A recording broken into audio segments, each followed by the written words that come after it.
Hello friends, आप लोगों का स्वागत है हमारे यूट्यूब चैनल पर। तो आज हम देखेंगे क्लास 11th का हिंदी। तो हम इस वीडियो में कबीरदास जी द्वारा रचित साखी को देखेंगे। इससे पहले हम कबीरदास जी के संक्षिप्त जीवन परिचय को देख लेते हैं, ताकि हमें ये पता रहे कि इनका जन्म कब हुआ था, कौन से स्थान पर हुआ था, इनके गुरु का क्या नाम था।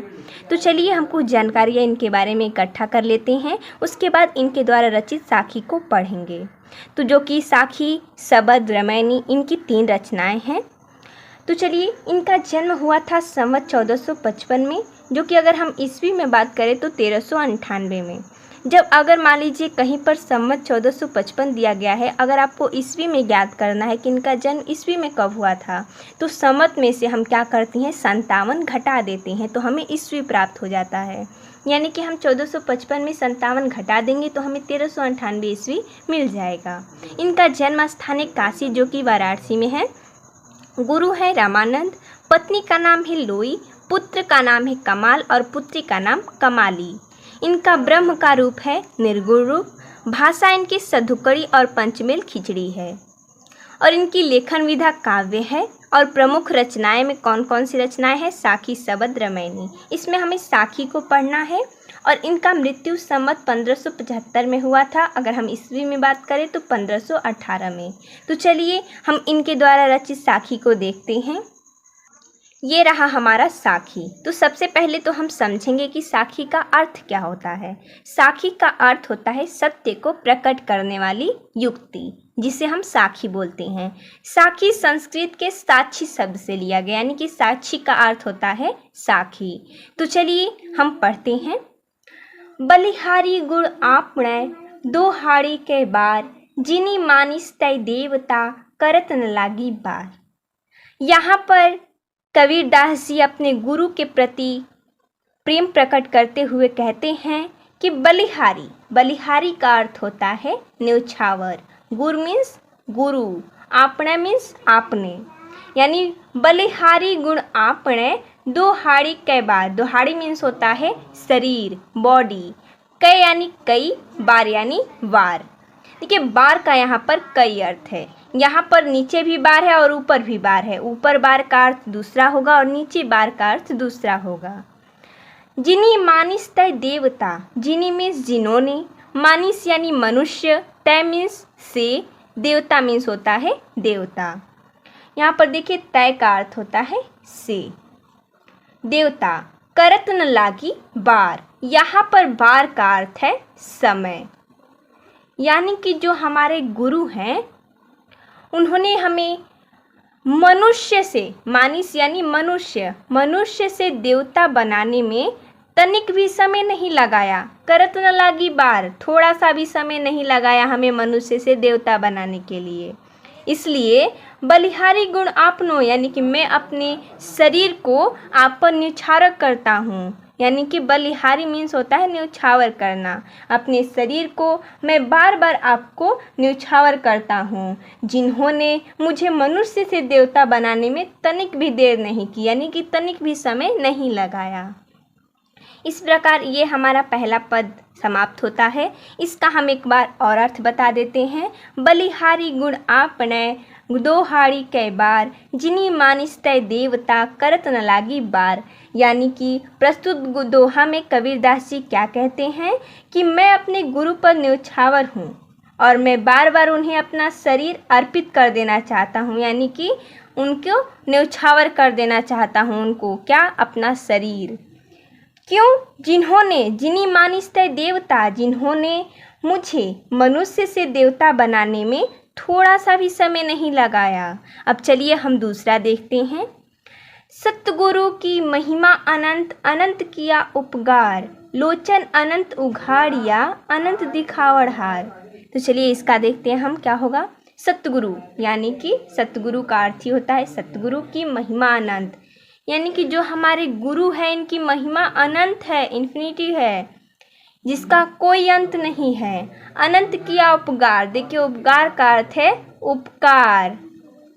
उन्होंने हम पर बहुत सारा उपकार किया है, अनंत, जिसकी गिनती नहीं हो सकती है। लोचन, लोचन का अर्थ होता है नेत्र। नेत्र अनंत उघाड़िया, उघाड़िया का मतलब उघाड़ दिया है उन्होंने, यानी खोल दिया है।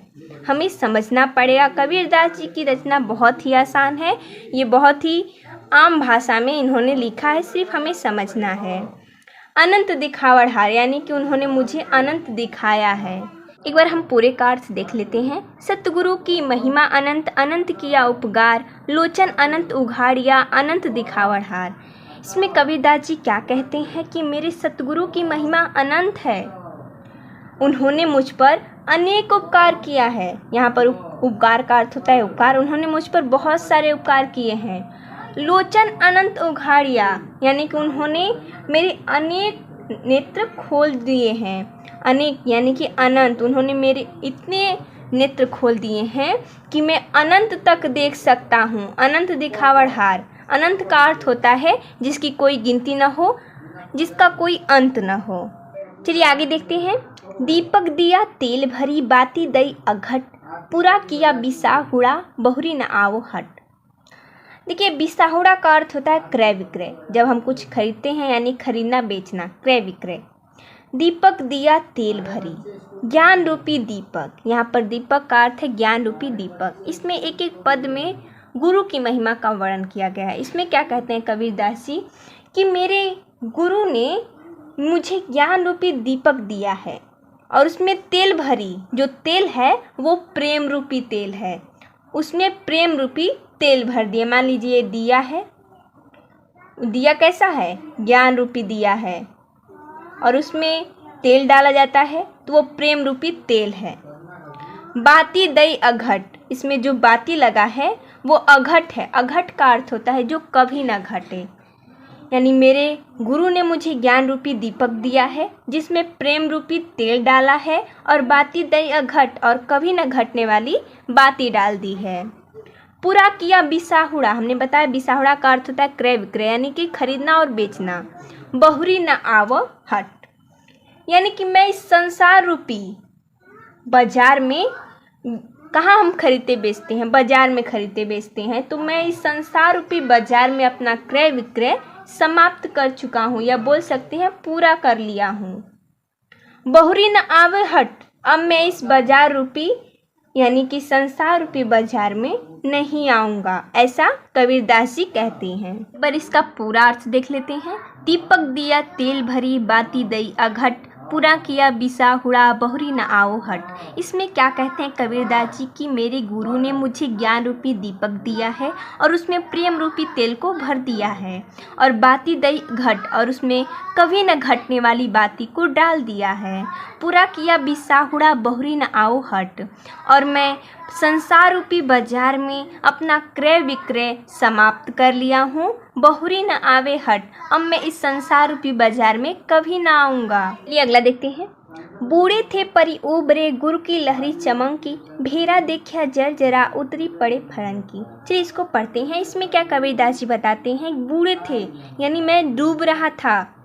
इसका अर्थ ये होगा कि मैं इस संसार रूपी सागर में डूब रहा था।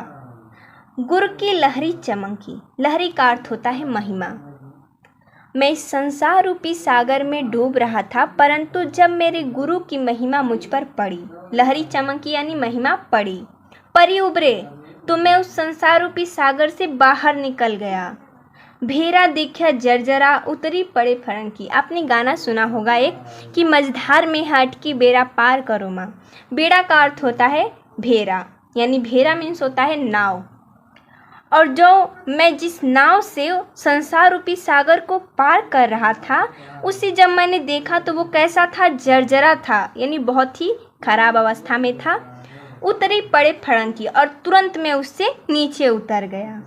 इसमें क्या कहते हैं, दोनों लाइन का एक साथ अर्थ देख लेते हैं कि मैं तब इस संसार रूपी सागर में डूब रहा था, परंतु जब मुझ पर गुरु रूपी महिमा चमकी तो मैं बाहर निकल आया। जिस प्रकार मैंने देखा कि नाव हमारा क्या है, बहुत ही जर्जर अवस्था में है, इसलिए मैं उस पर से बाहर कूद गया। अगला देखते हैं।